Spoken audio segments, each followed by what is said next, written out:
Hello beautiful people, welcome back to my YouTube channel. Thank you so much for joining me. Thank you for being here. I really appreciate you. Do not forget to subscribe if it's the first time coming across this channel. Yo, I am so glad izinto ziyacaca uba ziyangaphi. Uzwelakhe finally umxelela uGcwabe uba uyayazi uba nguye ngulo uNtshontshela Company, and Gcwabe was so speechless, wabemgiva Uzwelakhe. Yo, I was so happy. And then uGcwabe has a nerve yokuthi yena kudala lento wayenza yileli wayenza utata kaZwelakhe esaphila.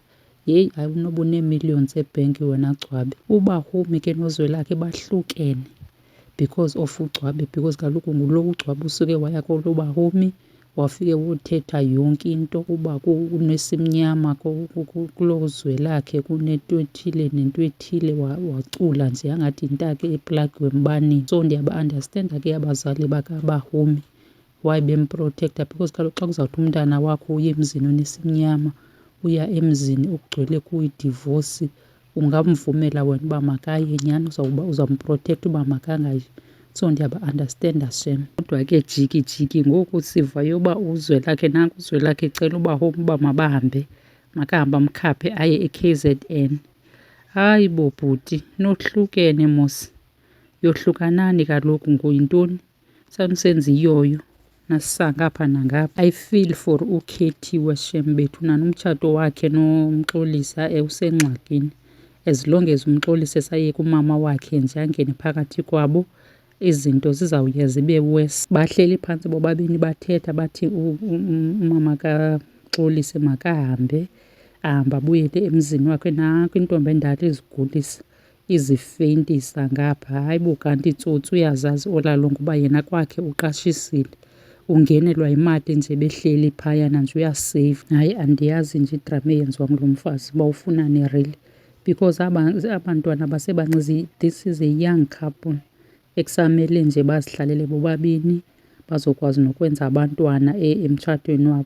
Bazoyenza njani yonke loo nto elapha i-monitoring spirit phakathi kwabo? Yho, hayi uyadina shem umama kaMxolisi, udina xa ide aphefumlele phezulu bethunana afune namanzi, kubizwa amanzi, azifeyintise azithini, ingathi angakhe agule nyhani nje bedlala ngokugula nje. And enye into interesting eyenzekile kule veki, uBahumi was planning to move out. Ufuna ukuyosihlalela intombi endala, una-30, makahambe benana ayosihlalela ayofunda ubomi phaa ngaphandle, ayeke uxhomekeke ebazalini, ayeke ucela ebazalini, ayeke ube eripota ebazalini, akhabe independent nje abe yedwa.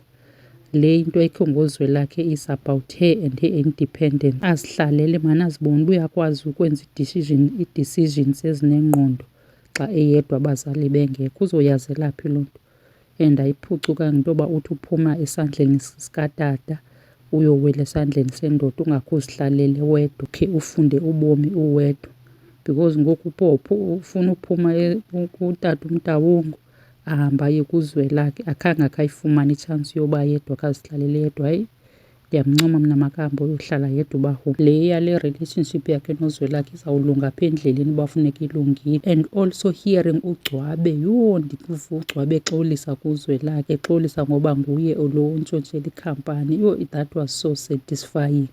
Ngathi angaphinda axolise, although bendiyiva uba ayikho sincere nje yonke le nto, ebezidlulisela nje itakane kunina, but ukumva esithi sorry. Andimazi ke lo nguMusa, lo ufuna i-custody yomntana kodwa uhluleka nje nokumondla kule ndawo akuyo. And ngapha use-childish, awunayo nesuti, uboleka iisuti zabantu. Hayi wena Musa, kakuhambe uyokhula kuqala. Ukhulisa umntana, ukuhlala nomntana, ayiyopapeni fleyisi. And ngapha kukho nabo noomapaseka, uxakwe ngoomapaseka. I-life yakho nje ixakile, khakhe uqala uzilungise wena kuqala. And also le yenziwa ngumhlaba into, adicayide uzenzela lo mshikashika wakhe noGcwabe, adicayide ukumkhupha ecaleni uGcwabe azenzele. Akayazi le nto, umntu oyaziyo nguGcwabe. So yena xa izozenzela, what if lo mntu akazufuna ukumbhatala? Uzawuhamba ayoripota kubani? Because nawe uyayazi lo mntu uba le nto yenziwa apha ngumshikashika, ezi bhoksi zithuthwa ngobusuku ngobumnyama, akayazi noba ngaphakathi kwezi bhoksi kukho ntoni.